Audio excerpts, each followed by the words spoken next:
What is up? Welcome in to the Early Edge. I'm your host, Allan Bell. We've got a fantastic show lined up for you this Saturday. We got sports galore, except in the NBA. There's like 3 games. It's tough, but we got other things going on. Now, before we get to those, as we always do, let's take a look back at yesterday and how we did. And, dude, look at Sia continuing to roll through. As Major League Baseball is crushing there. Buckets hits a 1 for 2. Mikey stays hot with the Yankees there. EC, a 1-2 day. We'll see it. Spectre, tough one there on Mikal Bridges. And, dude, Matt Olson, we're going to talk about this here in just a second. We got the run there. We needed one more. Don't get it. It was tough. We're going to break that down, how to approach these bets. But you know what? We got better people to do that than me. Let's bring in the stars of the show here. And like I said, I promised you all something yesterday. Surprise. And our surprise is here. So, Mackenzie Brooks, all right, coming to you first. First off, welcome to the Early Edge family. Second, for everyone in the Early Edge crew right here, meet Mackenzie Brooks. She's part of our advanced data team here at CBS Sports. So, Kenz, hey, welcome. Thank you. I'm very excited to be here. This is a big day. Excited to get with the analytics team when I graduate and move down to Fort Lauderdale with some of you guys. So exciting stuff in the future. Yeah, absolutely. Now, I'll say this. So, you're out here knocking this out while also knocking out everything at the University of Georgia, finishing all that up. I appreciate, as we said, you crushing my Tennessee Volunteers like years in a row now, ending our season. But you know what? At least we know when it's going to end. So I guess that's something to get excited about. Now, PropStarz. All right. First off, welcome, buddy. Second, Kenzie, you are from Philadelphia. Is that correct? Correct. All right. Perfect. Now, PropStarz, obviously, you hold down Philadelphia for the show. Welcome in, buddy. How we doing? What's up, baby? Good to see you. I'm fired up. I love these Saturday streams. They're super laid back, super mellow. I can just kind of watch Micah's background and just, kind of encapsulate super chill vibes. So I really look forward to these Saturday streams. Dude, all right. So speaking of Micah, okay, so, we say it every week, right? And look, let me put it into a little bit better perspective. I've never seen in my life Augusta National falling apart with trees, and yet still, Micah Roberts, my man, your backyard looks fantastic, buddy. How we doing? That's a prop. That's not real. I mean, it's like a picture or something. It's just a backdrop. Great to see you guys. Mackenzie, welcome. All the guys, look forward to another day. I think we did really well last Saturday, so let's keep it up and get nothing but winners here. Dude, I like the way you think, brother. I like the way you think. And Amags, my dude, got to say, man, you have been crushing baseball since you got here. So my bank account appreciates you. Everyone in the crew appreciates you. How we doing, bro?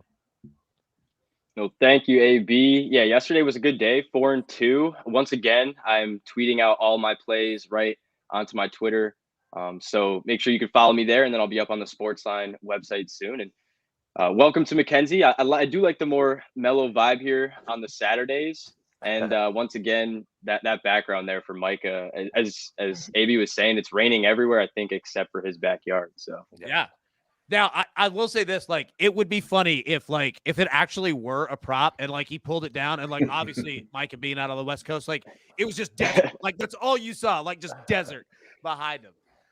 Yeah, dude. Now, okay, so I want to bring up one thing before we get into the show here. All right. I was hinting at the hits, runs, RBI bet. All right. It's new this year. Amags, like you pretty much like pioneered it here, right? Like, I mean, we've all kind of jumped on it one way or the other, and it's a solid bet. Now, what I was talking about was last night with Matt Olson, right? So with this, like, and if anybody is new, you've never seen this bet before, how it works is essentially I had Matt Olson last night over 1.5 hits plus runs plus RBIs. It's generally always at 1.5. And any of those count. 2 hits, cash it. A hit and a run, you cash it. A home run, obviously you just hit all 3, right? Now, what I found last night, so we've got the Padres at the Braves, right? In Atlanta. They're at Truist Park. Matt Olson gets a run immediately in the game. So I'm sitting there like, all right, we only need one more. Like, we're sitting good. Dude, walk. Right now, a walk is okay because you're getting on base and you could get, driven in, right? But if you don't, like, you lose, like, at bats. You know what I'm saying? So, like, Mags, like, what's your thought on it? And not just like that, scenario, but like 10 days in, to the Major League Baseball season. Like, what are your thoughts in regards to that? Anything else that you're seeing, kind of quirky there?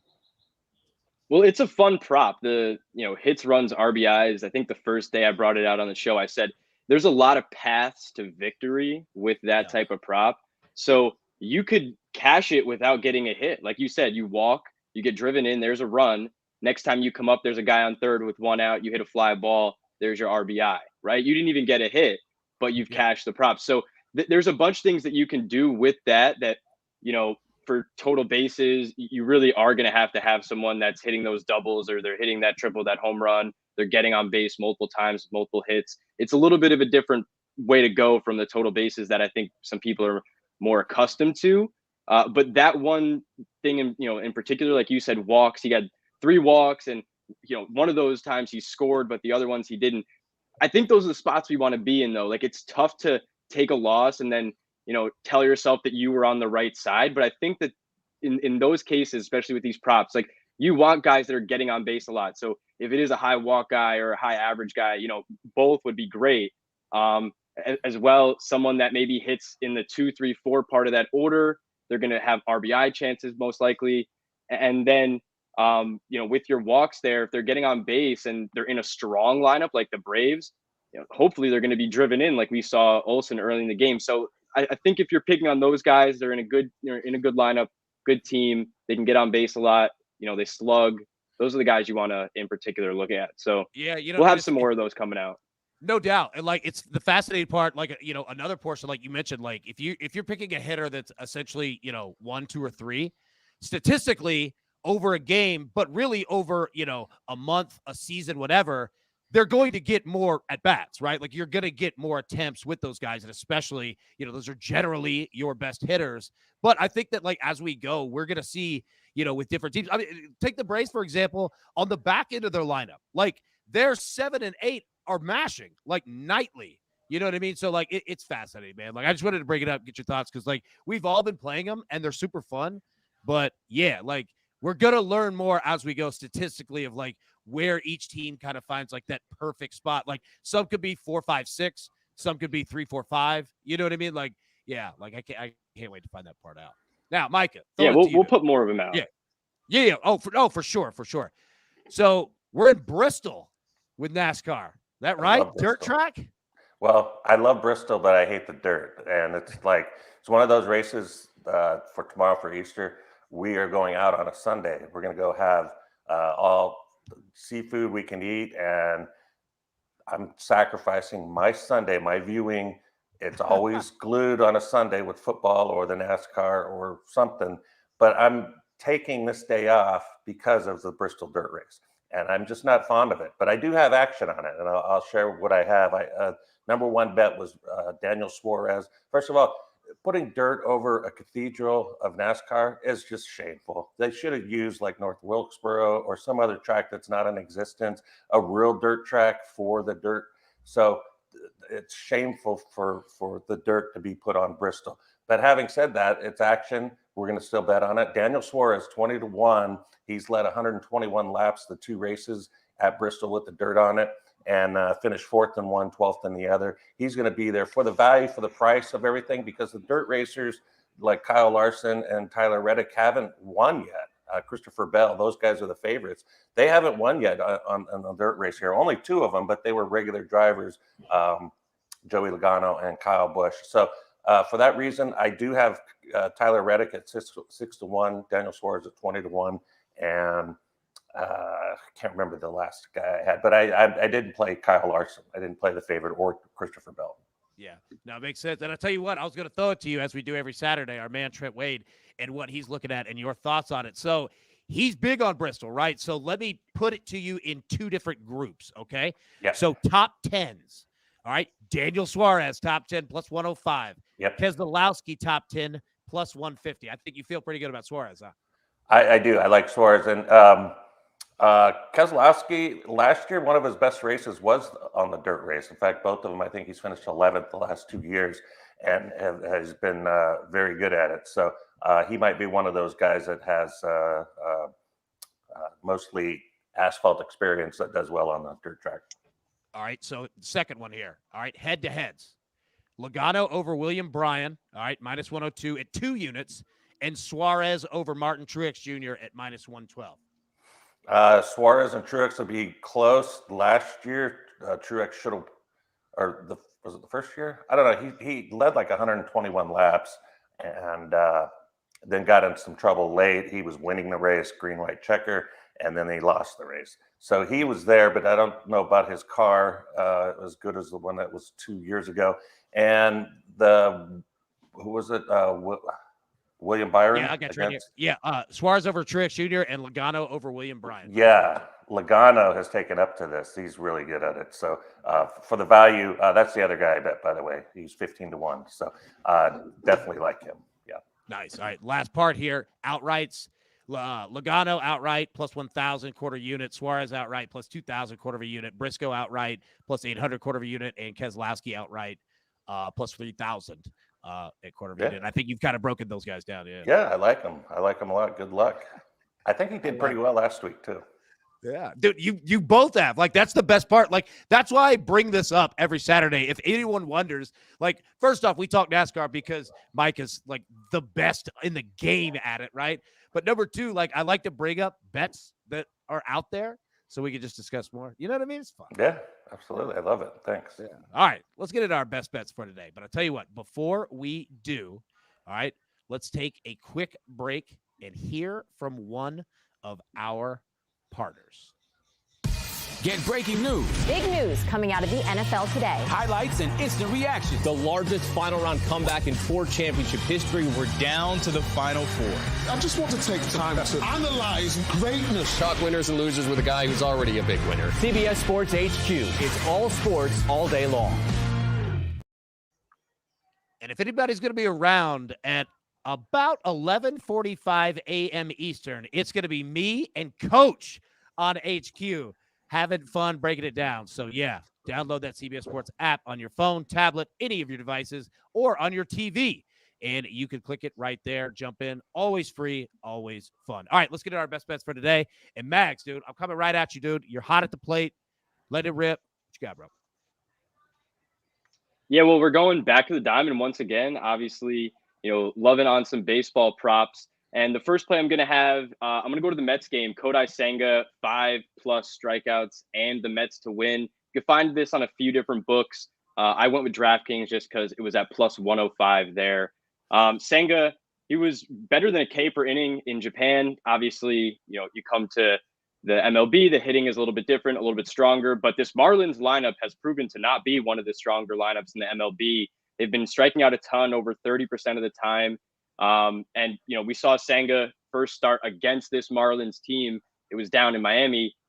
He had 8 strikeouts through 5 1/3 innings. So I'm going to ride him again here today. And I actually played the K prop over 5.5 as well. I have him right around 5.65 or so on the projection. So a little bit better than 5.5, but I think that he's going to get over this number today. We saw McGill yesterday not get over his K prop. I didn't love his spot, but Senga's a much different pitcher, and I like where he's going. So give me that little parlay at plus money. And then there was one thing in the chat I saw I want to address. So something that we've brought up before is on these K props, or I'm sorry, not on the K props, on the hit run, RBI, or total base props. You want to try to go with the team that is the away team just because you're guaranteed to get that extra at bat, right? But something that I'm looking at today, Jose Barrios has been terrible on the road over the last year. He did not have a good first start. He comes into this game against the Angels, and I know the Angels are going to be at home, but Ohtani owns this guy. And when you have 6 hits and 14 at-bats, 3 of them being homers, 3 of them being doubles, I'm going to play the over total bases. I don't care if you're the home team on this one. Like I said, I think he owns this guy. Wind is also blowing out. It's not a positive in terms of park factor when you put everything together. But if you want to play the home run, sprinkle it on there for Ohtani. It's over plus 300, plus 315 or so on DraftKings. You may be able to find it better somewhere else.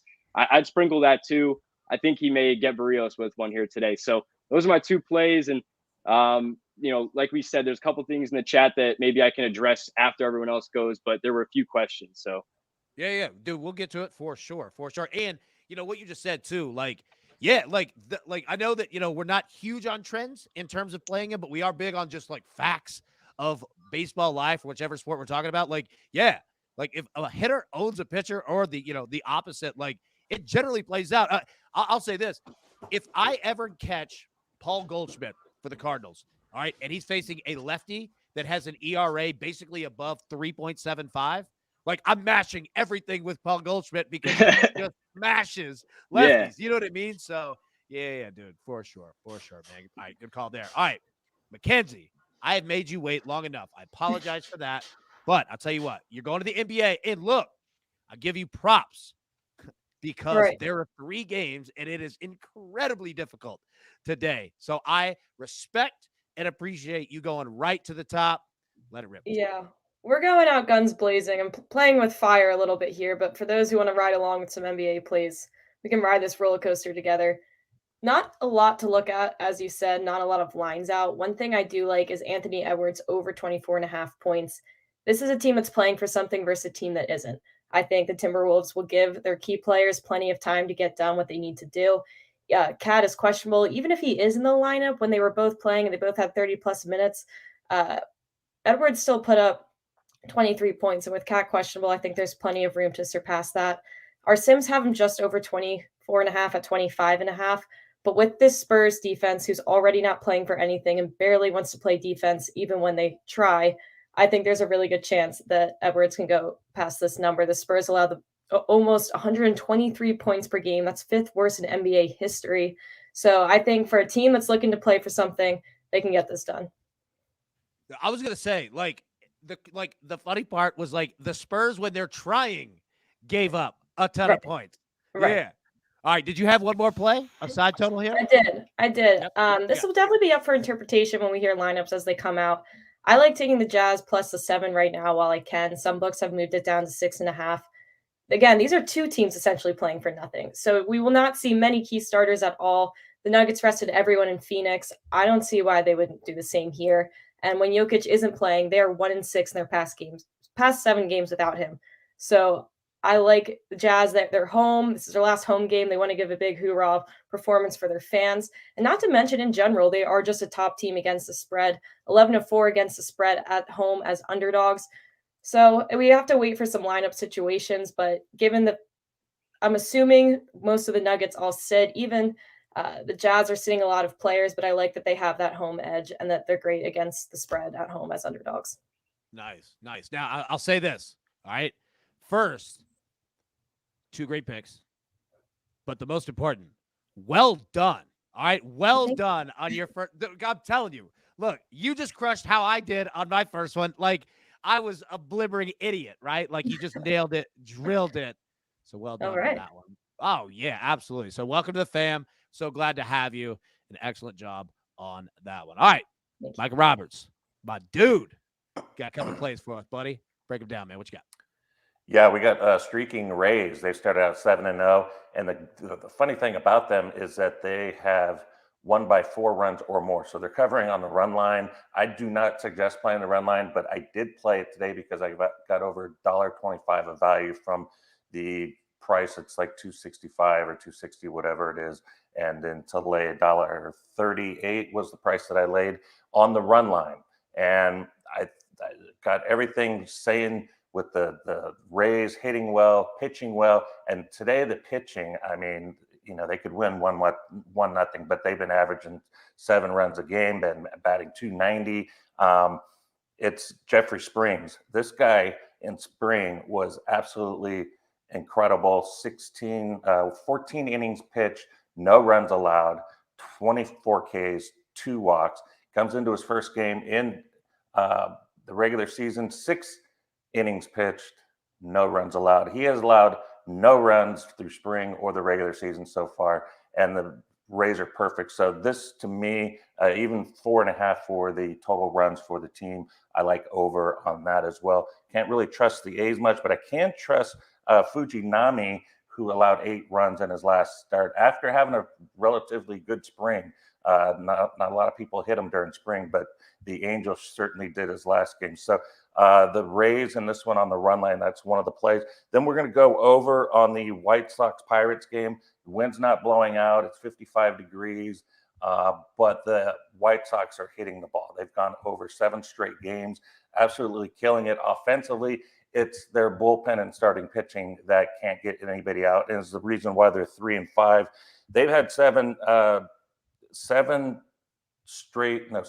8 this year of their games have had double-digit hits, and that's hard to do. You don't see that a lot, and it's maybe the pitch count has the shot clock, pitch clock. That has something to do with it. And then the running, the not holding the batters on, the nervousness. I don't know. There's a few pitchers out there that are really struggling with this clock and saying I have to pitch at this moment here.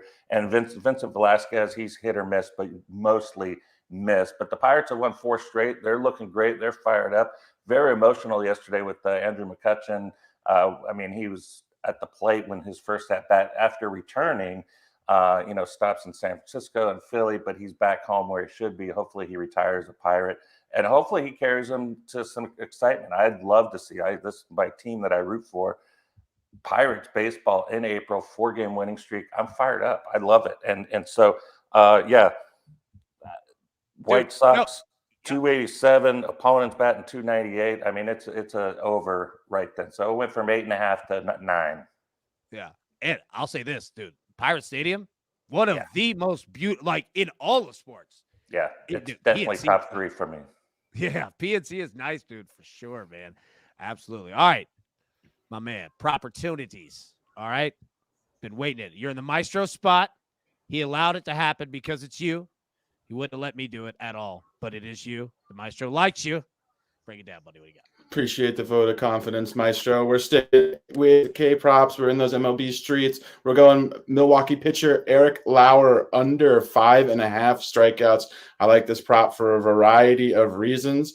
For one, he averages 5.4 strikeouts last season, so this number is right in line with what he averages. However, he's facing a very good Cardinals lineup that has the lowest K rate in baseball right now, in addition to the lowest K rate versus opposing lefties. Furthermore, Lauer's pitches were down 3 to 4 miles per hour in comparison to last season. If that's not a case of him having a dead arm, that is very, very troubling. So when you couple all those factors together, I think this is a great spot to fade Eric Lauer versus a very tough Cardinals lineup. Give me him under 5.5 strikeouts today.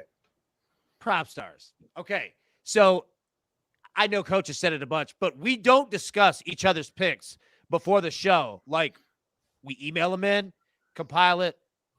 There you go. I want to tell you why you are brilliant, okay? You ready?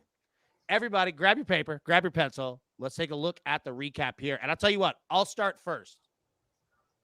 We're going to take the Cardinals and the Brewers, both teams to score 3+ runs today at -110 because PropStarz, I think you absolutely nailed it. I think that both of these teams, especially St. Louis, after getting blanked yesterday 4-0 to the Brew Crew there, I think that they are going to get after it. This is an excellent hitting team, and they don't really get shut out much at all. And look, I know Cardinals fans, some are freaking out. Dude, look who you've played. Like, the Braves and the Blue Jays could be in the World Series against each other, and you went back-to-back, and now you got the Brew Crew, right? So, yeah, I want to take them. Both teams to score 3+ runs there. Also going to go with the Marlins and Guardians, both teams to score 3+ runs as well. I think that you have pitching matchups here that could definitely be taken advantage of, especially for the Guardians. And then I'm going to take the Marlins and the Mets over 7.5. You want to know a stat, Props, real quick? Hit me, this AB. is the 6th time that these teams are going to have played this season. 6th. The season's been going for 10 days. Like, they know each other like they're like familiars. You know what I mean? So, yeah. Like, I like the run totals are going to be here today. Micah Roberts on the Rays, -1.5, -138. White Sox, Pirates over 8.5. Mackenzie Brooks, as she mentioned, Anthony Edwards over 24.5 points. And the Jazz +7. PropStarz just broke down. Eric Lauer under 5.5 strikeouts at -128. And our dude, Amags, Shohei Ohtani over 1.5 total bases at -125. And a Mets same-game parlay +105. Kodai Senga, 5+ strikeouts. And the Mets money line there. All right, before we go, Mags, throwing it to you. There was a question or two that you had that you wanted to answer. I can't pull up Yeah, the we had a chat couple 'cause it's things. probably gone, but yeah, let it rip, man. What do you got? No, I got you. So I think it was JB, and then there was like a couple numbers after the name. Had asked, what book do we find the hit, run, and RBI props on? I know we've been talking a lot about getting them on DraftKings. FanDuel does not have these, but I did see them on BetMGM, and I believe I'm not 100% sure for Bet Rivers, but I think that they may have been on there as well. But BetMGM definitely had them. DraftKings as well. Total bases should be on almost every single book. And then, yeah, you're right. There was one more question. I did probably lose it here, but it was about Senga over his number at a different odds. I think if you get Senga over 5.5, I would play it. Probably not higher than like minus 145 or so. That's still maybe pushing it a little bit, but I do think he can grab some strikeouts against this Marlins lineup today. So there we go. And you know what? Hopefully not too many strikeouts. We do need some runs out of both of them, but like you said, I think the Mets are going to cover a lot of that one here going. All right, Mackenzie, well done. Again, you crushed it. You. Absolutely. We're so happy to have you here. And can't wait till the next time that you're on. PropStarz, Micah, my dudes, crushed it as well. Any final thoughts that you guys have?